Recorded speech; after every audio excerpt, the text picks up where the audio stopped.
سورہ فاتحہ پارٹ 3 آج ہم جانیں گے رب کے اور معنی کون کون سے ہیں۔ پہلا اس کا جو مطلب ہے وہ نکلتا ہے ملک کا۔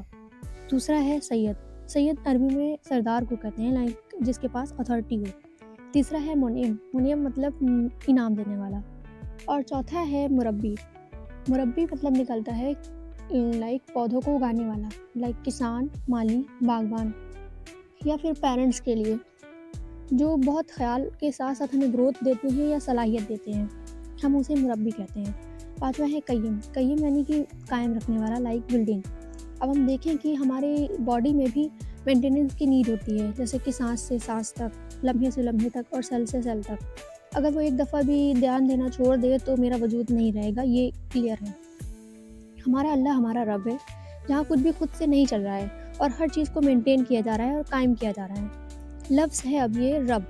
آپ اسے سمجھیں کہ اگر ہم کسی کے مالک ہیں تو کیا پاسبل ہے کہ ہم اس کے سردار بھی ہوں، یعنی اتھارٹی بھی ہو اس کی؟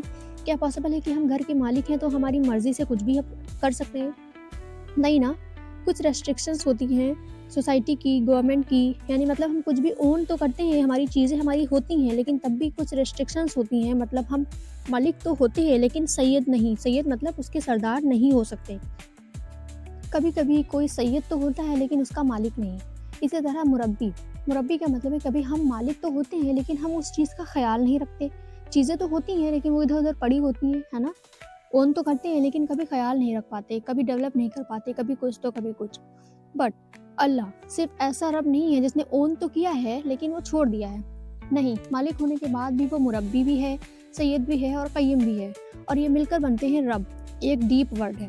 اب اگر ہم سمجھیں کہ عربی میں جب کوئی ورڈ ہوتا ہے تو اس کا ایک مین میننگ ہوتا ہے اور باقی سپورٹیو میننگز ہوتے ہیں، لیکن یہ جو مالک کا جو ورڈ ہے، باقی کے جو معنی ہیں وہ یہ جو مالک کا ورڈ ہے یہ ایک بیسک میننگ ہے، اور اس کے جو باقی کے میننگز ہیں لائک سید، مربی اور قیم، یہ بھی اس ورڈ کو ادھر ادھر نہیں کرتے ہیں۔ اگلی کی ویڈیو میں ہم جانیں گے العالمین کے بارے میں۔